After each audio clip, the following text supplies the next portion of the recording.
Did you get a lot of honey in Brazil? Actually, I don't know if I had any honey there. You didn't sleep with Diana?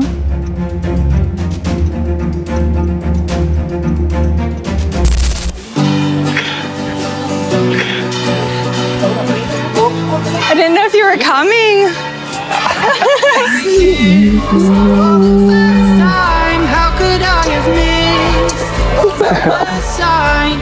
I can't believe you. My God. You are Cortney, real Cortney. Oh my God, I can't believe it. Wow. You're making me shy. What do you feel? I can't speak. I feel relieved that he actually showed up because at first I thought I was being catfished. It's a little weird to see him in person. It's like the picture, I think, more beautiful. Yeah. Oh, that's sweet. Cortney found out that I was texting another girl, and I've been texting another girl since basically I moved in with her. The same girl I've been texting for the whole year. Her name is Diana, and she's from Brazil. So you were lying when you said it was just platonic? Yeah. So Phil is my new boyfriend. We met about a month ago at a bar. He's 66 years old. He's been married a few times. He has 4 kids in their 30s, and then he has 2 granddaughters. You have to do your pickleball dance. So after Colt, I started listening to relationship advice, and this lady said, girl, you need a man that's older, like that has cataracts, that needs to pull out his little reading glasses so he's not able to see a girl from across the bar. He's like so in love and worships you, and that's how I feel with Phil. I love date night. I love date night too. I got it all over your lips.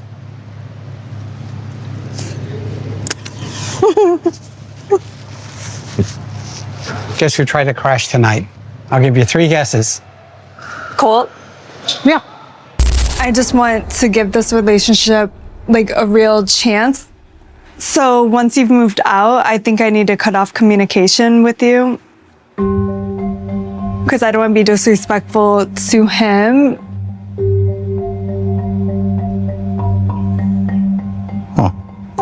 I can't blame you. I mean, I want you to have a fresh start, but that stings. You were my ride or die. I felt bad telling Colt I'm totally done with him, but it had to be done. He's like a leech. I feel he will take advantage of me as long as I'm willing. Hi, folks. Welcome in. Hi. How are we doing tonight? Good. How are you? Good, good. You guys want to put in any food at the moment? I think I'm going to do the charcuterie. I'm gonna have the oysters. I'll get those put in for you guys. Thank you. I love you. I want to be with you forever.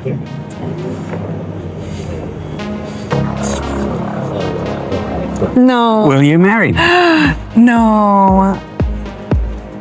Is that a no or a yes? Yes. Yes. Babe. You're now my fiance. Are you serious? I'm serious.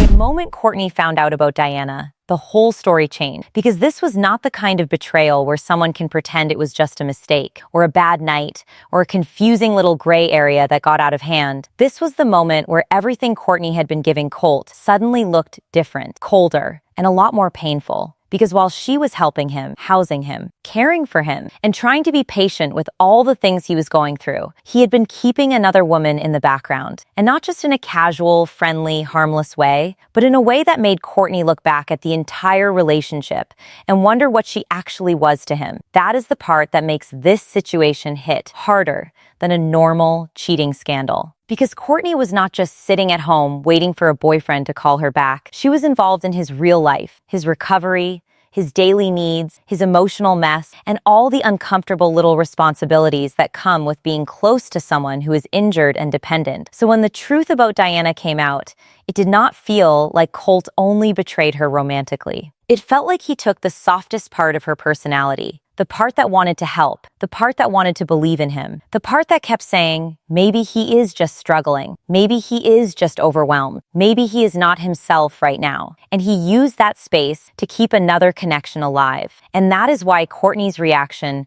was not just anger. it was humiliation. Because there is a very specific kind of pain that comes when you realize you were showing up for someone while they were showing a completely different version of themselves to someone else. And suddenly, every quiet moment starts to feel suspicious. Every excuse sounds rehearsed. Every emotional conversation starts to feel like it may have been recycled. And the person you thought you were helping begins to look less like a wounded partner and more like somebody who knew exactly where the comfort was and kept coming back to it. When Colt admitted that Diana was not just some innocent friend from Brazil, Cortney was forced into the question nobody wants to ask after giving so much of themselves if he had this other woman the whole time. Then, what was I? Really? Because that question is more damaging than the cheating itself, since cheating tells you someone crossed a line. But that question makes you examine the entire room and wonder whether the line ever existed in the first place. And for Cortney, the answer was not easy. Because Colt had not been some distant man she barely knew. He had been right there in her space, depending on her, letting her care for him, letting her worry, letting her feel responsible,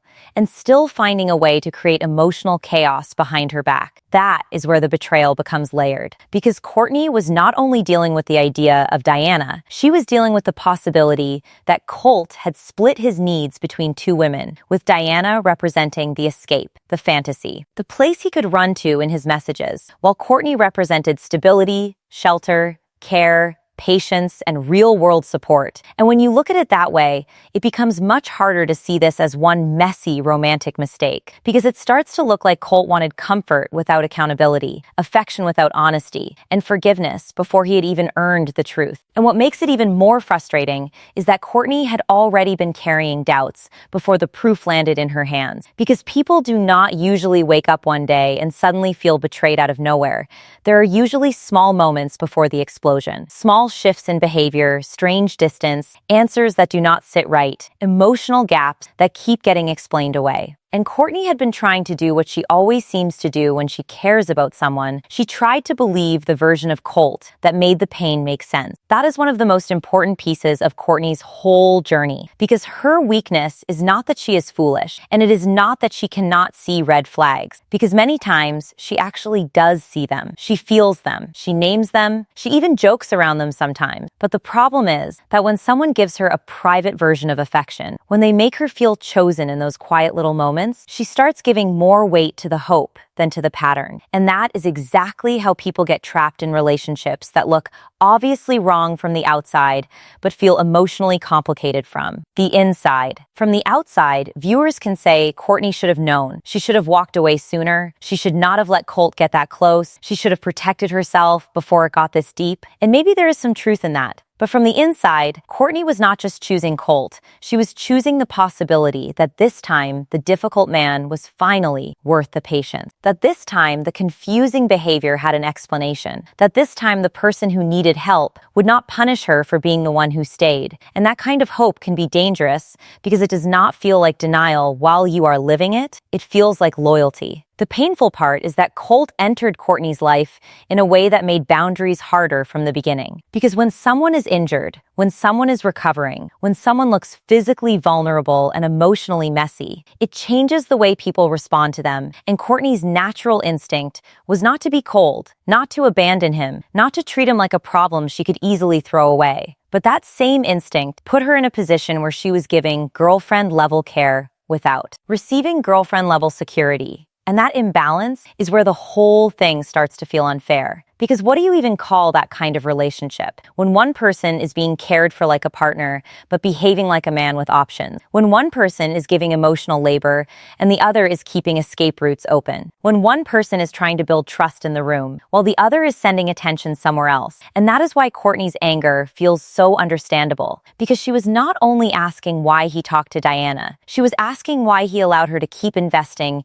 in a version of the relationship that he knew was not the full truth. And then comes the part that makes the audience split. Because some viewers will look at Cortney and think she ignored too much, that she keeps choosing men who come with warning signs attached, that she gives sympathy too quickly and then acts shocked when the same patterns repeat. But other viewers will look at the situation and see something more human. They will see a woman who wants to believe people are better than their worst behavior. A woman who keeps trying to love without becoming bitter. A woman who has been disappointed enough times that every new chance feels like it might be the one that finally proves her heart was not wrong. That is the conflict that makes her story more interesting than a simple cheating recap. Because if this were only about Colt being dishonest, the story would be easy. But the deeper question is why Cortney keeps finding herself attached to men who are not fully available. Men who are distant, mysterious, unstable, wounded, flirtatious, evasive, or emotionally unclear. And why every time the signs appear, she seems to pause just long enough to feel the danger, but not always long, enough to protect herself from it. With Colt, the danger was wrapped in dependence, and that is what made it so messy. Because he was not presenting himself like some flashy fantasy man promising a perfect future from across the world. He was right there, injured,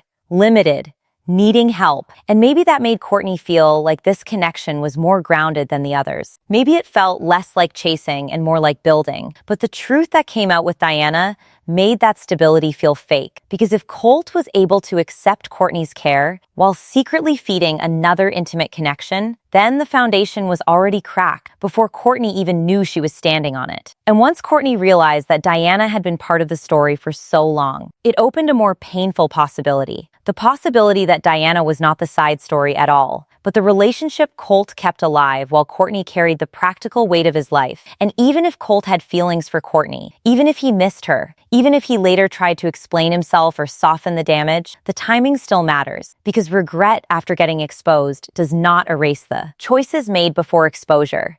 And that is where Cortney's trust begins to collapse. What makes this moment so heavy is that Cortney is not just crying over losing Colt. She is grieving the version of herself that believed him. And that is a much deeper wound. Because when somebody betrays you after you already had doubts, you do not only feel hurt by them, you feel embarrassed by your own hope. You start asking why you explained things away, why you stayed gentle, why you kept giving them room, why you mistook need for love, and why the evidence had to become undeniable before your heart was willing to accept what your instincts may have been whispering all along. And still, even with all of that, the story cannot be flattened into Cortney being too trusting, because that would be too easy and honestly too lazy. Like the internet's favorite hobby is turning complicated women into cautionary memes. But Cortney's real pattern is more specific than that. She is not just trusting anyone. She is trusting men who give her a reason to hope under pressure. Men who make the situation feel special enough to excuse the discomfort. Men who create emotional intensity before creating emotional safety.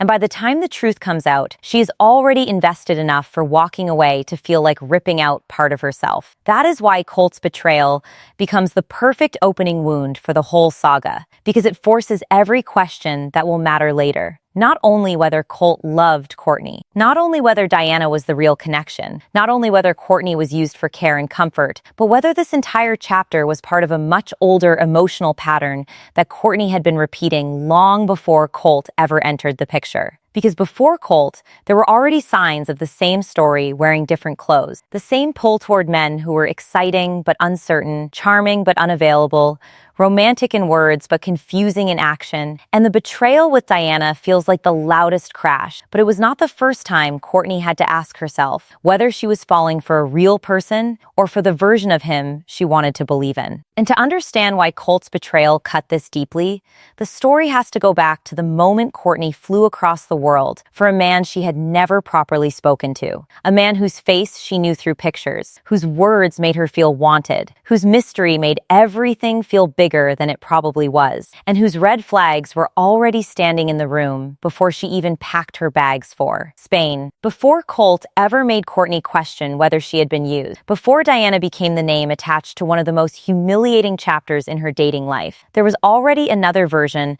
of the same emotional pattern waiting in Spain. And this is where Cortney's story starts to feel less like a string of random bad luck and more like a warning sign she kept meeting in different bodies. Because Antonio was not introduced as some obvious villain or walking disaster, he was introduced as a fantasy with just enough mystery to make the risk feel exciting. And that is always the dangerous part. Because when the fantasy looks attractive enough, people start treating missing information like romance instead of danger. Cortney had already been disappointed by dating at home. And that matters, because when someone feels like the normal dating pool has only given them lies, cheating, casual attention, and men who do not seem ready for anything serious, the idea of finding love somewhere else starts to feel almost logical. Like maybe the problem is not her heart. Maybe the problem is the place. Maybe the men around her are just not built for the kind of relationship she wants. And that is how travel stops being just travel and starts becoming a doorway to a completely different version of life. One where the men are more passionate, the compliments feel warmer, the distance makes everything feel more intense, and the unknown starts wearing the costume of destiny. That is the emotional space Antonio entered.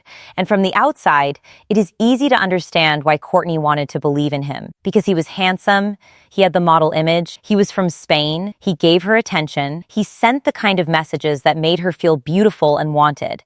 And when somebody has been hurt enough times, that kind of attention can feel like proof that maybe the story is finally turning around, even though attention by itself is not commitment, and compliments are not the same thing as consistency. But when you are starving for reassurance, even a message from the other side of the world can feel like a meal. The problem was that almost everything about Antonio existed through a screen, and not even through the kind of screen that gives you a real face, a real voice, a real rhythm, or a real sense of whether the person is who they claim to be. Because Cortney had not built this connection through phone calls and video chats, she had built it mostly through messages, pictures, and imagination, which means there was an empty space in the middle of the relationship. And that empty space became dangerous because Cortney's hope filled in everything Antonio had not actually proven. That is where the first real warning sign appears. And it is not dramatic in the loud reality TV way. It is practical, quiet, and almost boring, which is exactly why people ignore it. Because if someone is serious about you, if someone is excited that you are flying across the world to meet them, if someone is emotionally invested enough to let you imagine a future, then a phone call should not feel impossible. A video chat should not feel like some rare scientific event. And yet with Antonio,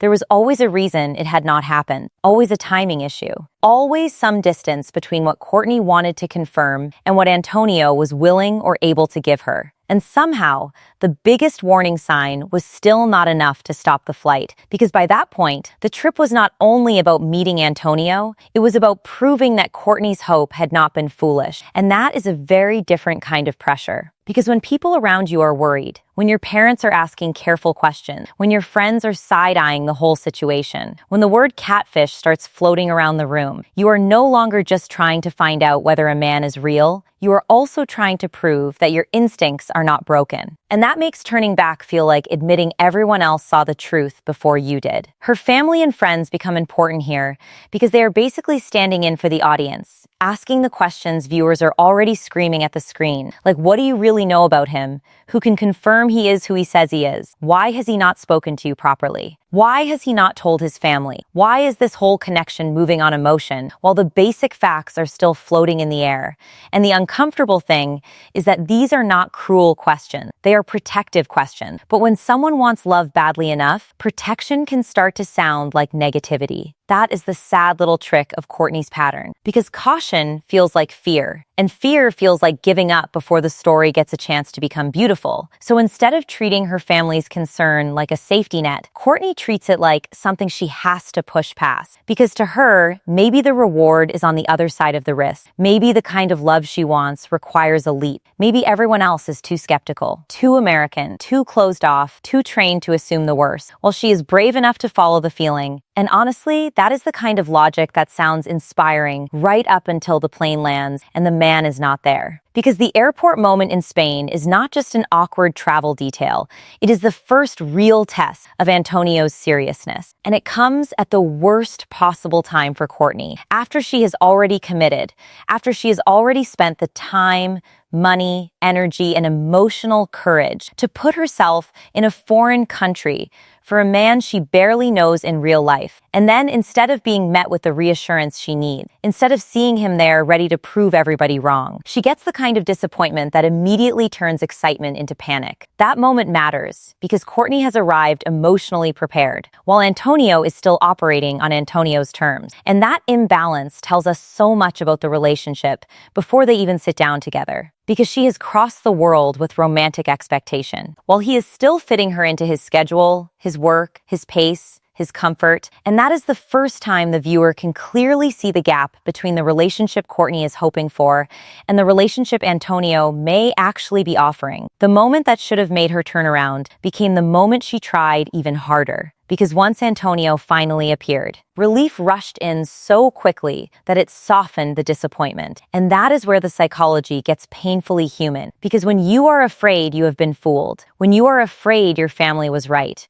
when you are afraid the internet stranger might not even exist, the simple fact that he shows up can feel like a rescue. Even if showing up late, after already failing the first test, is not the same thing as showing up well. Cortney's relief is important because it shows how low the emotional bar had become in that moment. Not because she naturally has low standards, but because the fear of total humiliation was so high that Antonio being real started to feel like enough. And once a person becomes proof that you were not completely wrong, it becomes easier to excuse all the ways they are still not giving you what you need. Which is how the story shifts from one question to another. Because the problem was no longer whether Antonio existed, the problem was whether Antonio was serious. And Antonio, to be fair, was not presented as completely fake or completely cold, which makes the situation more complicated than a simple catfish scare. Because he was charming in person, he was attractive, he seemed to enjoy Cortney, there was chemistry. There were moments where she could laugh, feel shy,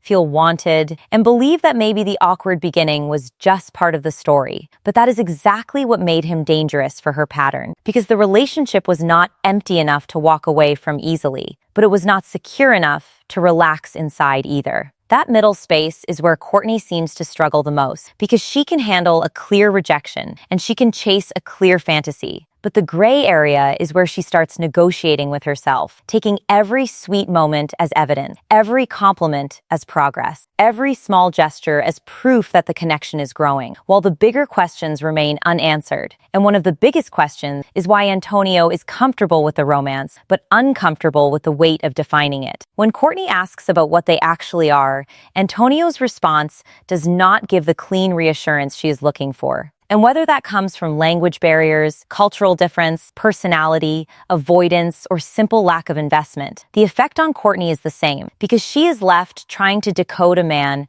who is physically present but emotionally slippery. And that is one of the clearest early signs of the pattern that later becomes even more painful with other men. Antonio seems to enjoy the attraction, the attention, the flirtation, and the moment, but Cortney is carrying a heavier meaning into the connection. And this mismatch creates a quiet, emotional conflict, because she is asking whether this could become real love, while he seems to be moving like someone who wants the experience without necessarily carrying the responsibility attached to it. And that does not automatically make him evil, but it does make him dangerous for somebody who is already emotionally invested before the relationship has earned that level of belief. Even the beauty pageant situation adds another layer, because after this long, anxious buildup, after the family concerns, after the no-call mystery, after the airport disappointment, Cortney does not get a slow, grounded first meeting where she can feel centered and respected. She gets pulled into Antonio's world immediately, into his work, into a space where beauty, performance, and attention are already part of the atmosphere. And for a woman who is trying to figure out whether this man is serious about her, being placed in that setting only sharpens the insecurity. That is why the Spain arc should not be seen as some cute early chapter before the bigger drama with Colt, because it is actually the first major piece of evidence that Cortney's relationships often begin with emotional intensity before they have enough structure to hold it. And when that happens, the chemistry can become a distraction from the mismatch, because if the attraction is strong enough, if the man is charming enough, if the story feels unique enough, the red flags do not disappear, they just become easier to explain. And the most painful part is that Cortney is not unaware, because she does notice the oddness. She does feel the discomfort. She does hear the concern from people around her. And she does understand that flying across the world for a man she has never properly spoken to is risky. But awareness does not always create protection, because sometimes people see the warning sign and still keep going, because the fantasy has already become emotionally expensive. That is what makes Antonio's role in Cortney's larger story so important, because he was not the worst thing that happened to her. He was not the cruelest man in the timeline. scene, and he was not the most explosive betrayal, but he showed the blueprint early. The distance, the fantasy, the ignored practical concern, the family warning, the last-minute disappointment, the relief when the man simply appears, and the desperate hope that chemistry will somehow fix the parts of the relationship that honesty has not filled in yet. So by the time viewers later watch Cortney dealing with men like Usman or Colt, the Spain story starts to look less like a separate memory and more like the first chapter of the same emotional lesson. Because Antonio taught us that Cortney does not always fall for a man because he has proven himself. Sometimes she falls for the possibility that he might. And once that possibility feels strong enough, she starts investing in the version of the relationship that could exist, not necessarily the one standing right in front of her. And that is why Antonio cannot be dismissed as just a catfish scare, because he did show up. He was real. There was chemistry. There were moments that probably made Cortney feel like the risk had been worth it. But that is also why the warning signs became harder to face. Because when a man gives just enough warmth to keep the dream alive, it becomes much harder to admit that the dream may still be unstable. Years later, that same weakness would pull Cortney toward another charming man, another familiar face, another situation where chemistry arrived before clarity. And this time, the question would not be whether the man existed, because everyone knew exactly who Usman was. The question would be whether Cortney could finally tell the difference between being wanted in the moment and being safe in the relationship. By the time Usman enters Cortney's story, the audience already understands something uncomfortable about her, and that is that Cortney is not usually pulled toward the quietest room, the safest option, or the man who makes everything simple from the beginning, because her romantic history keeps circling back to men who bring excitement and uncertainty in the same package. And Usman might be one of the clearest examples of that pattern, because he does not arrive like a calm new beginning. He arrives like a spark, like a familiar face from a chapter that never fully closed, like the kind of man who can make a woman smile and doubt herself at the exact same time. And that is what makes this part of Cortney's journey so strange to watch. Because on the surface, Usman brings exactly the kind of energy that can make a dating show feel alive. He is confident, playful, flirty, comfortable with attention, and he knows how to move through a room like somebody who understands that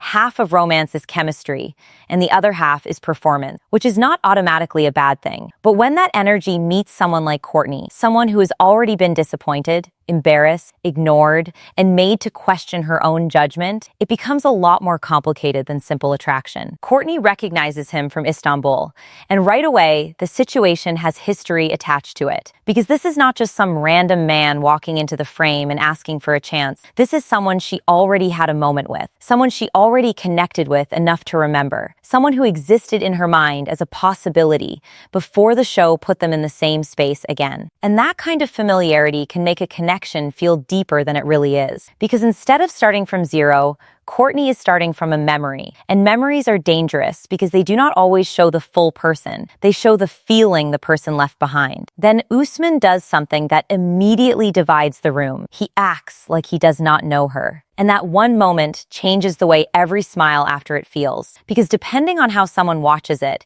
it can read in completely different ways. To one viewer, it might look like teasing, like a man trying to be funny, trying to get a reaction, trying to create a little playful tension before admitting he remembers her. But to another viewer, it looks disrespectful, like he is testing her, minimizing their past, or playing with her emotions in front of other people just to see how much control he has over the moment. And that is exactly why Usman becomes such a high-risk option for Cortney, because his charm does not remove the warning sign.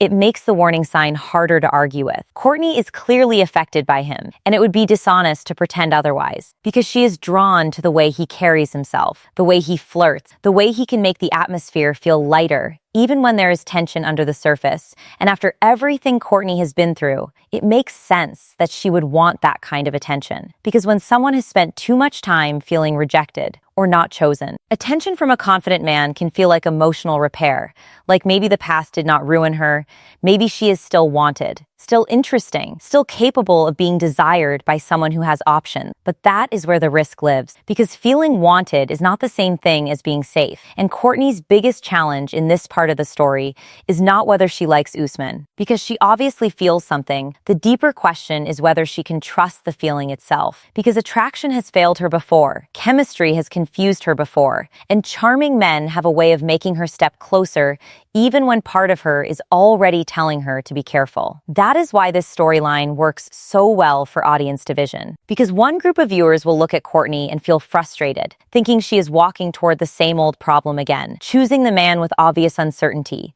letting flirtation override common sense, and ignoring the uneasy feeling just because the attention feels good in the moment, while another group of viewers will understand that after heartbreak. People do not always want the safest person in the room. Sometimes they want to feel alive again. They want to laugh. They want to be pursued. They want proof that they have not become too damaged to be desired. And that makes Cortney's reaction less foolish and more painfully human. Usman also brings his own complicated public image into the room. And that matters, because he is not an unknown man with no history. He is someone viewers already associate with big gestures, charm, romance, performance, and relationships that come with noise around them. So when he focuses attention on Cortney, the audience is not watching a blank slate. They are watching someone whose confidence already feels loaded. And that creates a question that follows him through the whole act. Is he genuinely interested in Cortney, or does he simply understand how to create romantic momentum on camera? That question does not need to be answered too quickly, because the uncertainty is the point, and honestly, it would be too easy to paint him as fully fake or fully sincere, which is usually where lazy commentary goes to die in a pile of recycled opinions. But the more interesting truth is that Usman can be charming without every word being calculated,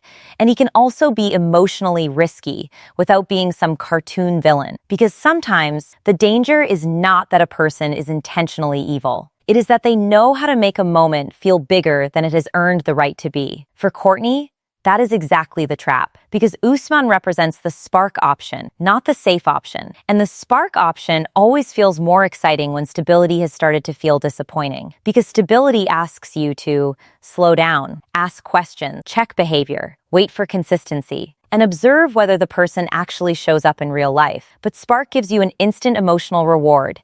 It gives you banter, tension, eye contact, compliments, and the feeling that something could happen. And for someone who has been hurt, that immediate rush can feel like proof that she is finally moving forward. But the strange thing about Cortney is that she is not blind to her own pattern. And that is what makes her more interesting than viewers sometimes give her credit for. Because she is not sitting there completely unaware of the risk. She actually questions herself. She worries that she may be attracted to the wrong kind of men. She wonders if she tends to go for liars or manipulators. And that self-awareness matters, because it shows the conflict is not between Cortney and the audience. It is between Cortney and the part of herself that already knows better, but still wants to feel something. That is a hard place to be in, because self-awareness does not automatically create self-control. And people love acting like once you identify a pattern, you should instantly be able to break it, as if emotional habits come with a delete button. Because apparently humans are very committed to pretending healing works like uninstalling an app. But real patterns are not that clean. And Cortney's attraction to Usman shows that she can see the warning sign and still feel the pull. Because the part of her that wants safety is arguing with the part of her that wants excitement. And for a while, neither side is strong enough to win. The show environment only makes that worse, because this is not real-world dating in a quiet coffee shop, where two people can slowly learn each other without an audience breathing down their necks. This is a reality TV retreat designed to intensify everything, where flirtation becomes a storyline, jealousy becomes footage, private insecurity becomes group conversation, and every romantic possibility gets pushed through the machinery of scenes, confessionals, reactions, and edits. So Cortney is not just choosing between men. She is making emotional decisions inside a space built to reward chaos, because apparently nothing says healthy relationship development like cameras, competition, and a production schedule. That is why blaming Cortney alone feels too simple, because yes, she has agency. And yes, she keeps moving toward men who test her boundaries. But the environment around her also turns every spark into a storyline and every doubt into suspense. And when a man like Usman knows how to perform confidence inside that environment, it becomes very easy for the chemistry to look stronger than the foundation beneath it. Still, the moral tension remains, because even if we understand why Cortney is drawn to him, we cannot ignore the way he introduces instability from the start, because acting like he does not know her, then softening it later, creates the first little power imbalance, not because it is the worst thing anyone has ever done, but because it places Cortney in the position of having to react, having to prove whether she is bothered, having to accept his explanation. And once again, she becomes the person trying to decide whether discomfort is a red flag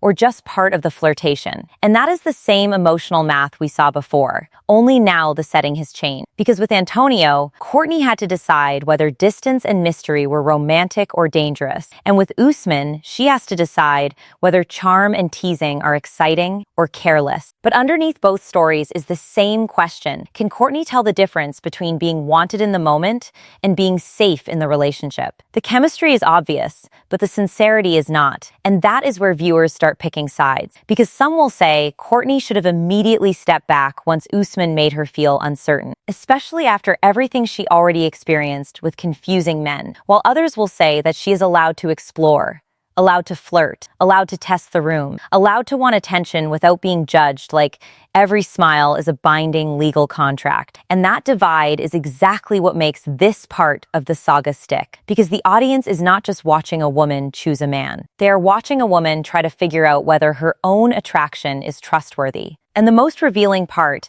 is that Usman is not even the man who causes the deepest damage in this chapter. Because as risky as he feels, as much as his charm raises questions, as much as his public image makes people suspicious, he is still not the person who eventually puts Cortney in the most painful emotional position, which is why the story takes such a strange turn. Because the man who looks like the obvious risk is not the one who becomes the real trap. That is where Cortney's pattern becomes even more complicated. Because maybe her biggest emotional mistake was not being drawn to the flashiest man in the room, not being tempted by confidence, not enjoying the spark with someone like Usman, but becoming responsible for someone who made her feel needed. Because needing someone can look softer than chasing someone. It can look more meaningful, more serious, more grounded. And that is exactly how Colt enters the story. Not as the fantasy from another country, not as the smooth talker with a stage name and a reputation, but as the wounded man who made Cortney feel like staying beside him meant something. And that is why the next part hurts more than the audience expects. Because with Usman, Cortney could still question the charm from a distance. But with Colt, the boundary disappears slowly, through sympathy,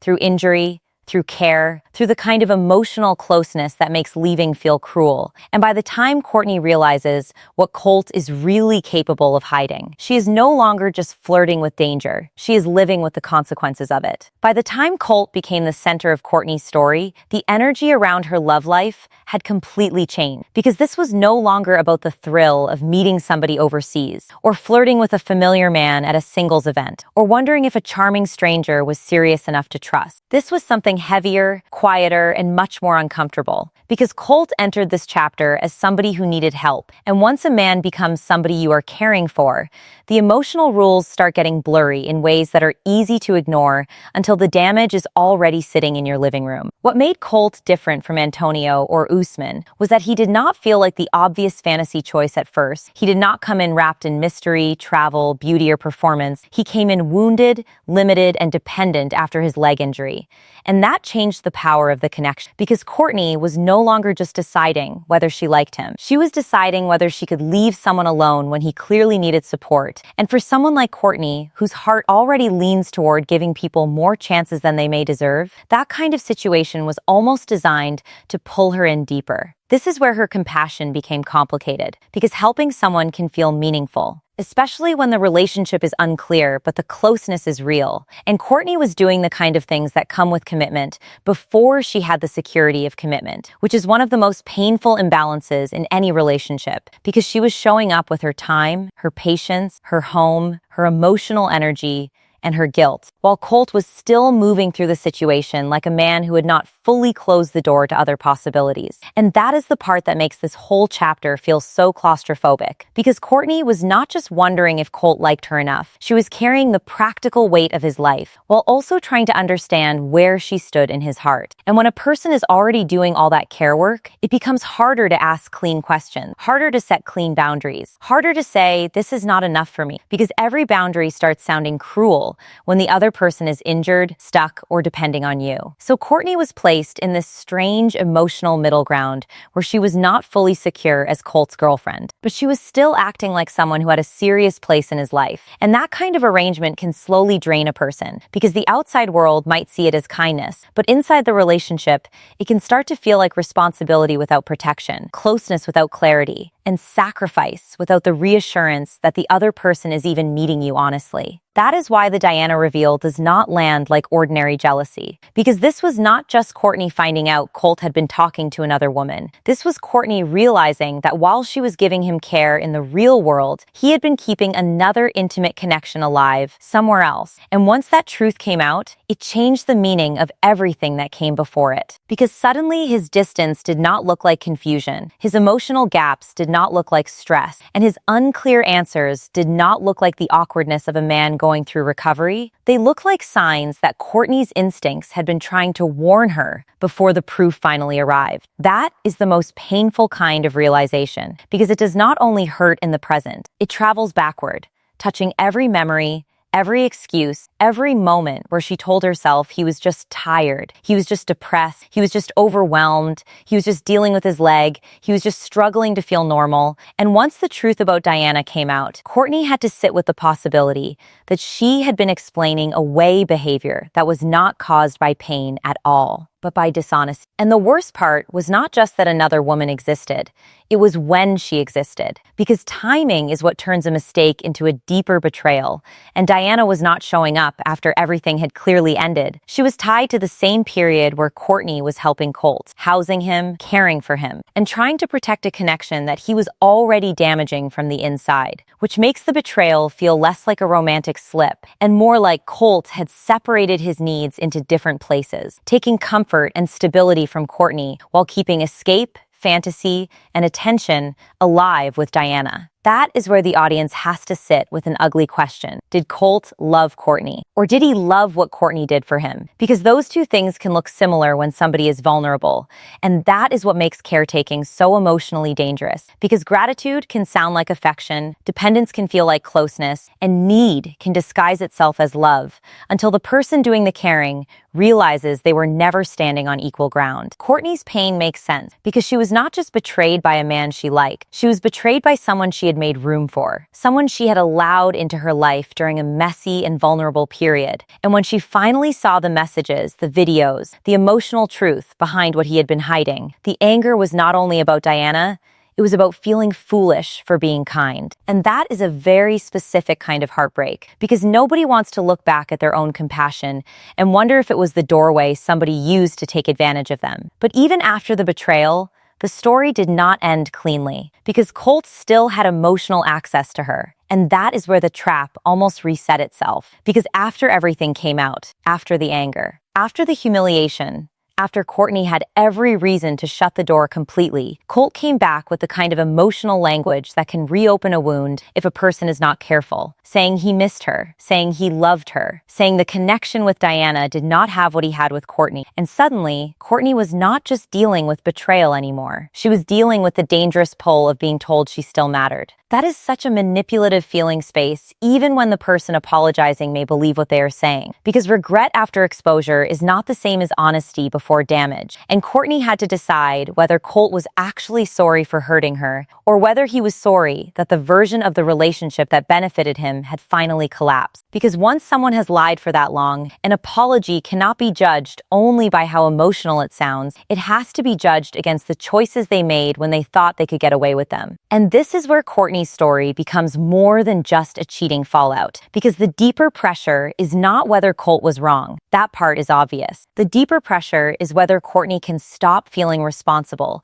for someone who has already shown that he cannot be trusted with her softness. Because guilt is powerful, especially when the person who hurt you is still physically vulnerable, still nearby, still in need, still looking at you like you are the one stable thing left in his life. And that kind of guilt can make leaving feel like punishment instead of self-protection. That is why this chapter feels so heavy, because Cortney is not only fighting Colt, she is fighting the part of herself that wants to keep helping. The part that says, maybe he is lonely, maybe he is broken, maybe he does not have anyone else, maybe cutting him off would be cruel. And that internal conflict is exactly how compassion can turn into self-abandonment, because there comes a point where being understanding stops being generous and starts becoming a way to avoid making the hard decision your own peace requires. The audience is also forced into a moral corner here, because it is easy to say Cortney should have walked away immediately. But real life is rarely that clean, especially when housing, injury, care,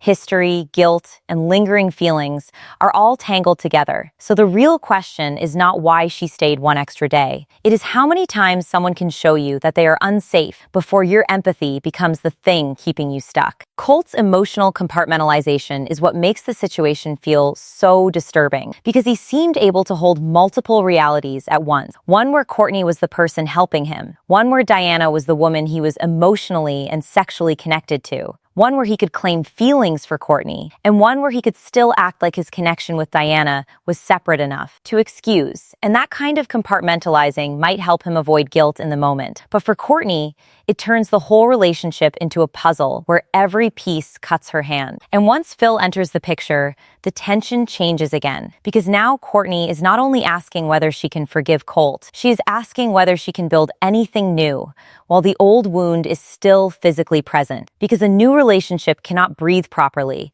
when the man who hurt you is still living close enough to affect your mood, your choices, your guilt, and your partner's trust. And that is exactly where Colt's presence becomes more than awkward. It becomes a threat to Cortney's future. Phil represents something different, or at least he is supposed to, because he brings the promise of steadiness, attention, and a relationship where Cortney does not have to beg for clarity. But Colt's continued presence keeps pulling the story backward. And the question becomes simple, but brutal. Can Cortney protect the future she says she wants, or will she keep making room for the man who already proved that her care was not enough to make him honest? That is why the next decision matters so much, because kicking Colt out is not just about removing a man from a house. It is about Cortney finally testing whether her boundary can be stronger than her guilt, whether her peace can matter more than his need, and whether she can stop confusing responsibility with love before the same pattern destroys the one relationship that might actually give her the stability she has been chasing all along. By the time Phil becomes the man standing beside Cortney, the whole story feels like it has been dragged through every possible version of uncertainty. Because Antonio gave her distance and fantasy, Usman gave her charm and suspicion, Colt gave her dependence and betrayal,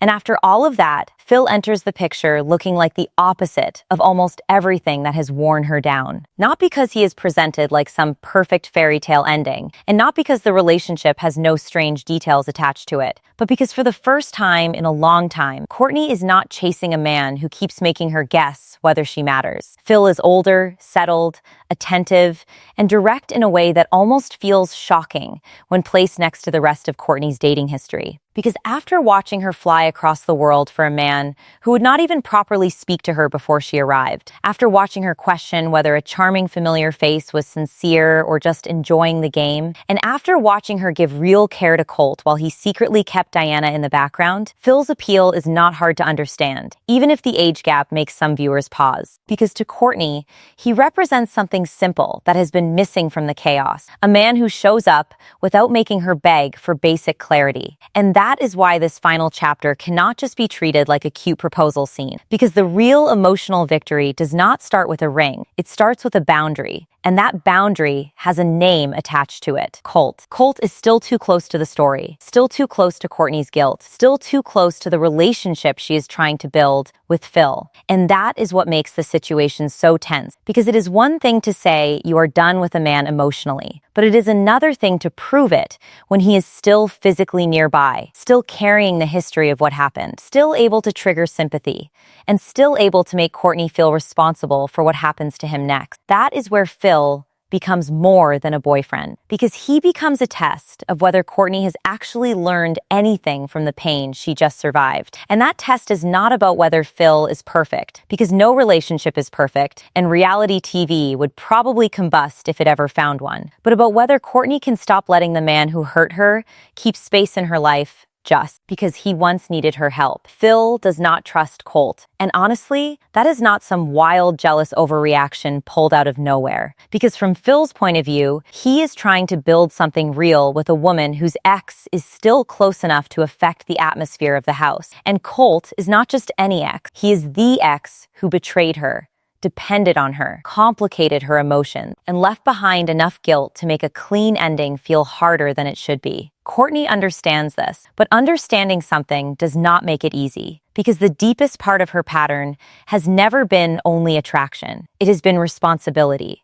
That feeling that if someone is struggling, lonely, hurt, or broken, then maybe walking away makes her the cruel one. And that is how Colt kept emotional gravity in her life even after the betrayal. Not because he deserved that place, but because Cortney's compassion kept trying to explain why he might still need one. That is the final trap she has to escape. Because with Antonio, the issue was whether she could see through fantasy. With Usman, the issue was whether she could question chemistry. With Colt, the issue became whether she could separate love from caretaking. And with Phil, the issue becomes whether she can choose peace without feeling guilty for not rescuing the person who disturbed it. The conversation with Colt is uncomfortable, because it has to be, because there is no clean way to tell someone they have overstayed their place in your life, especially when that person knows how to sit inside your guilt. But that moment is where Cortney finally does something different, because she does not just complain about the situation, she does not simply hope it fixes itself, and she does not keep quietly carrying the emotional burden while pretending it is not damaging her new relationship. She tells him, with Phil beside her, that it is time for him to move on. And that moment matters more than the proposal, because the ring is the payoff, but the boundary is the actual growth. Since anyone can be chosen in a romantic moment, anyone can be surprised by a proposal, anyone can cry at a dinner table and feel like the pain finally led somewhere good. But not everyone can look at the person who has been pulling them backward and say clearly that this chapter has to end. For once, the man who needed her is not allowed to control the room. And that shift is important because Colt's power over Cortney was never loud in the obvious way. It was not always yelling, demanding, or forcing. It was quieter than that. It lived in dependence, sadness, history, unfinished feelings, and the uncomfortable belief that because he had no one else, she had to keep being someone for him. But this time, Cortney chooses the relationship in front of her instead of the guilt behind her. And when she says communication has to end because she does not want to disrespect Phil, that is the cleanest sign that she is finally closing the door that used to stay cracked open. Because she is not just removing Colt from a house. She is removing the emotional permission he had to keep orbiting her life. Colt